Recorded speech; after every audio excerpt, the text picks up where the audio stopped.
মিরিক থেকে দার্জিলিং প্রায় 43 কিলোমিটার এই মায়াবী পথে আছে সারি সারি পাইন গাছ আর পাহাড়ের ধাপে ধাপে চা বাগান আর 7-8টি ভিউ পয়েন্ট। এই ভিডিওতে আমি এই পথে যাত্রার অভিজ্ঞতা তোমাদের সাথে ভাগ করে নেব।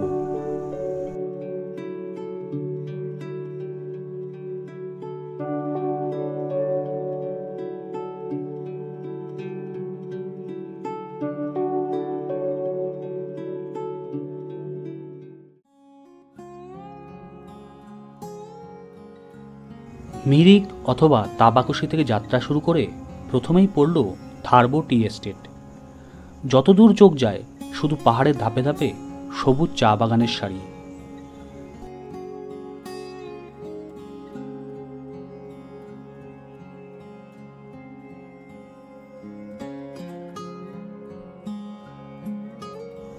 তারপর পথে পেলাম সুন্দর একটি নার্সারি, অপ্সরা নার্সারি। বাহারি ফুল ও অন্যান্য অনেক গাছের যেন মেলা বসেছে।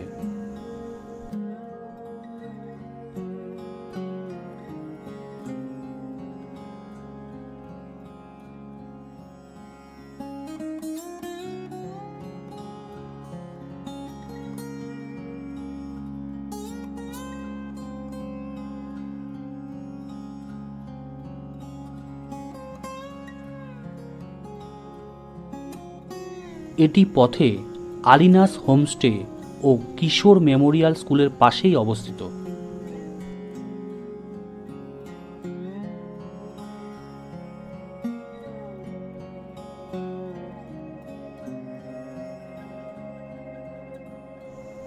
পরবর্তী গন্তব্য ছিল গোলপাহাড় ভিউ পয়েন্ট। চোখ জুড়ানো সেই দৃশ্য যেন শিল্পীর তুলিতে আঁকা ছবি।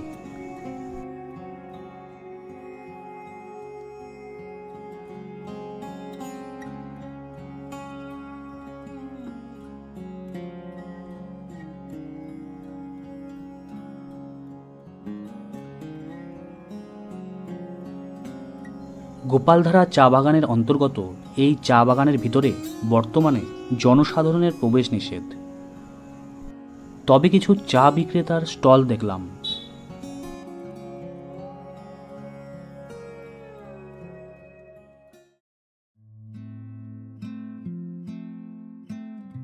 গোলপাহাড় ভিউ পয়েন্টের ঠিক উল্টো দিকেই আছে গোলপাহাড় টি শপ আর গোলপাহাড় হোমস্টে।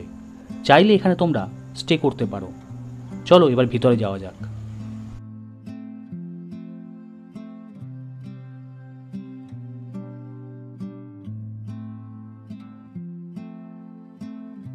এখানে বিভিন্ন কোয়ালিটির চা আছে।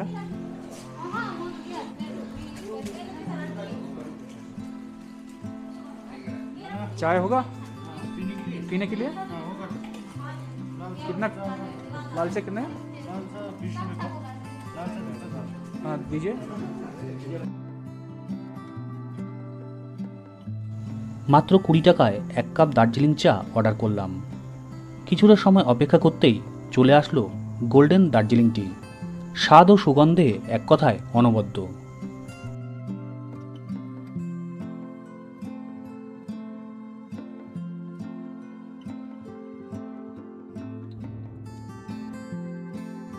গোলপাহাড় টি স্টলের পুরনো দোকানের পাশে এদের একটি মডার্ন আউটলেট খুলেছে। সাজানো গোছানো এই আউটলেটে চাইলে তোমরা বসেও চা টেস্ট করতে পারো।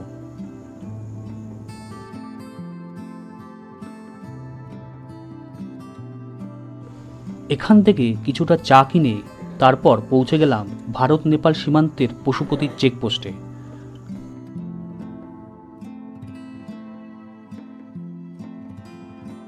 হঠাৎ করে আবহাওয়াটা কেমন যেন খারাপ হয়ে গেল আর ঝিরিঝিরি বৃষ্টি ঝরতে লাগলো, সাথে সাবুদানার মতো বরফের টুকরো, যাকে ফ্রিজিং রেইন অর ফ্রিজিং ড্রিজলও বলা যেতে পারে। এদিকে ঠান্ডাও বেড়ে চলেছে।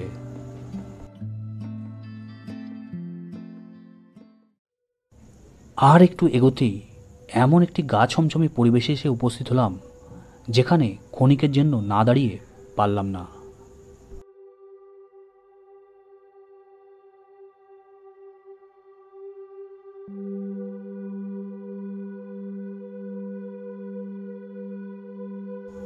বৃষ্টি ভেজা পথ, দুপাশে পাইন গাছের সারি আর মোহিত করা পরিবেশ।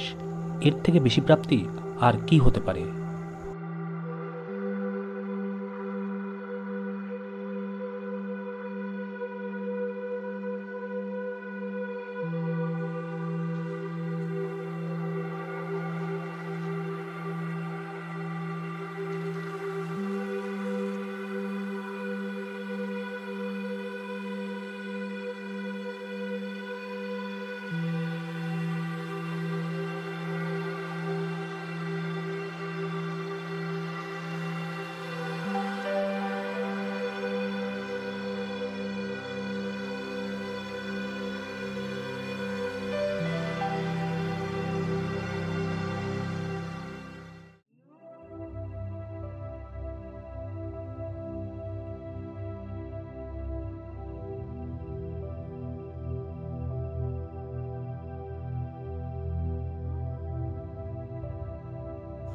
এবার এসে পৌঁছলাম সীমানা ভিউ পয়েন্টে। এটা ভারত আর নেপালের সীমানা, তাই এই রকম নাম। এই ভিউ পয়েন্ট থেকে নিচে নেপালের গ্রামগুলি খুব ভালোভাবে দেখা যায়। তবে আবহাওয়া খারাপ থাকায় সীমানা ভিউ পয়েন্টে গিয়ে এক প্রকার নিরাশই হলাম। শুধু কিছু দোকান ছাড়া এখানে আর কিছুই চোখে পড়ল না। সীমানা ভিউ পয়েন্ট থেকে কিছু দূর আসার পর চোখে পড়ল এই রকম একটি পথ নির্দেশিকা। সামনের রাস্তাটা দুভাগে ভাগ হয়ে গেছে। ডান দিকেরটা গেছে সুখিয়া বাজার হয়ে দার্জিলিংয়ের দিকে, আর বাঁ দিকেরটা জোড়পোখরি হয়ে সুখিয়া বাজারে গিয়ে মিশেছে। আমি বাঁ দিকেরটা নেব।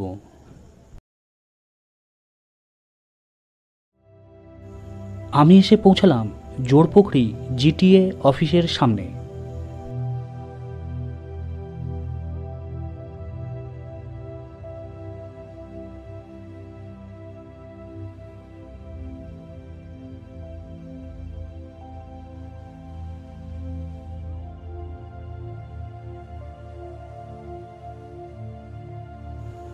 জিটিএ অফিস থেকে একটু এগিয়ে গিয়েই পৌঁছে গেলাম জোড়পোখরি ট্যুরিস্ট লজের সামনে।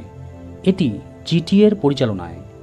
এখানে ডিটেলস দেওয়া আছে, চাইলে এখানে তোমরা স্টেও করতে পারো।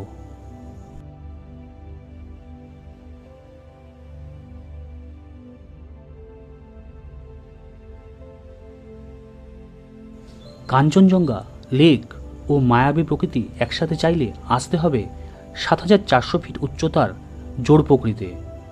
জোড়পোখরি কথার অর্থ জোড়া পুকুর, অর্থাৎ দুটো পুকুর।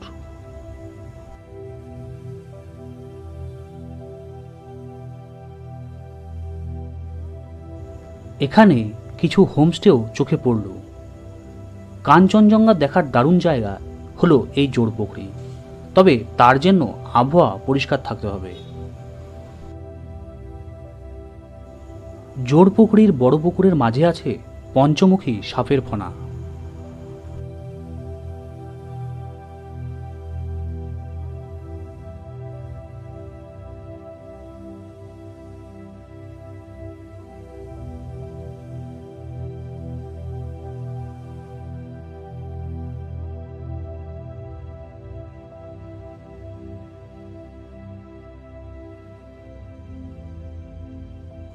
জলাশয়ের পাশের পার্কে বেশ কিছু বসার জায়গা করা আছে।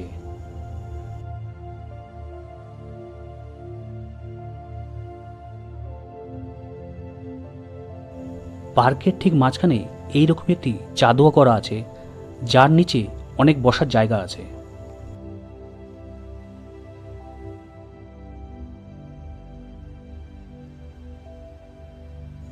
মেঘ আর কুয়াশার আনাগোনা, সাথে জলাশয়ে হাঁসের ভেসে বেড়ানো দেখতে দেখতে কখন যে সময় কেটে গেল বোঝাই গেল না।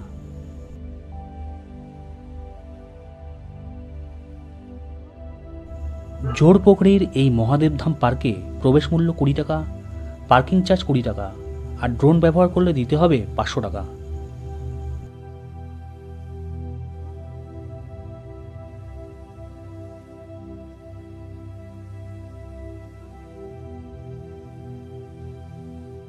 আর এই হলো ছোট দ্বিতীয় জলাশয়টি।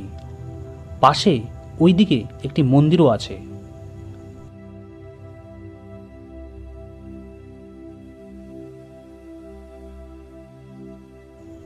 চোরপুকুরি থেকে সুখিয়া বাজারের দিকে প্রায় 1.5 কিলোমিটার পাইন ও ধুপি গাছের জঙ্গলের ভেতর দিয়ে যাওয়ার রাস্তাটি বেশ রোমাঞ্চকর। ঘন কুয়াশার জমাট বেঁধে যেন পথ আগলে দাঁড়িয়ে আছে। ভাগ্যে থাকলে হিমালয়ান স্যালামেন্ডার, যার স্থানীয় নাম গোরা, দেখা পেতে পারো।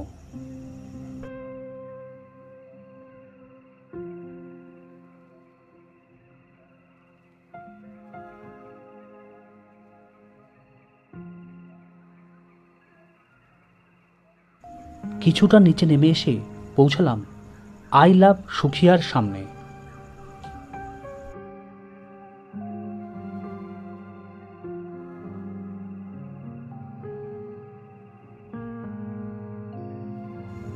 আর এর পাশে একটি ওয়াচ টাওয়ারও লক্ষ্য করলাম।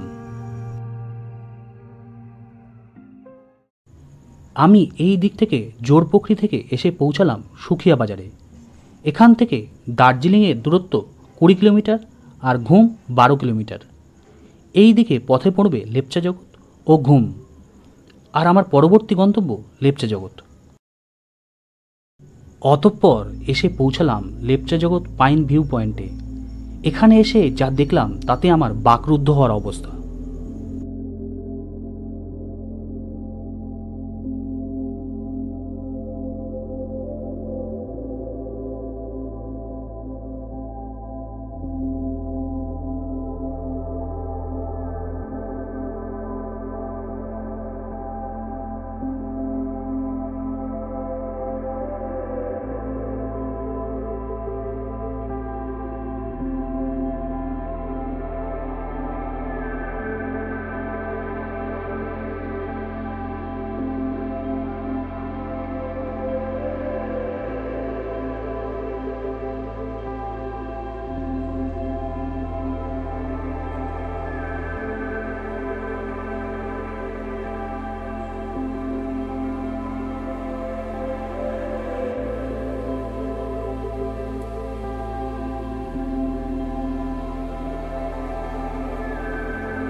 চারিদিকে গা ছমছমে পরিবেশ, তার মধ্যে দিয়ে আমার গাড়ি ছুটে চলল ঘুমের দিকে। আর এদিকে কনকনে ঠান্ডা আমায় যেন গ্রাস করে ফেলেছে।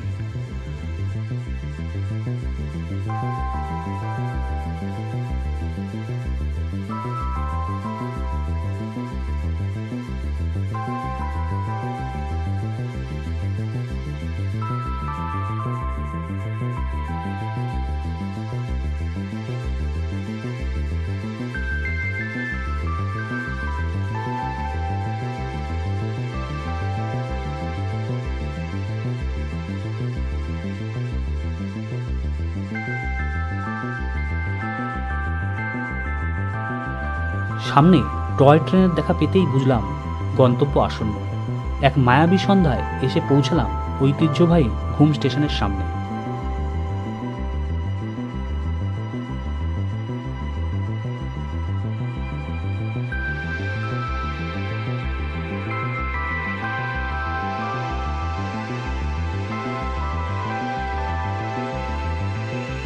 অবশেষে এসে পৌঁছালাম দার্জিলিং স্টেশনের সামনে। সামনে একটি স্টিম ইঞ্জিন দেখতে পাচ্ছি। এবার এগিয়ে যাব হোটেলের উদ্দেশ্যে।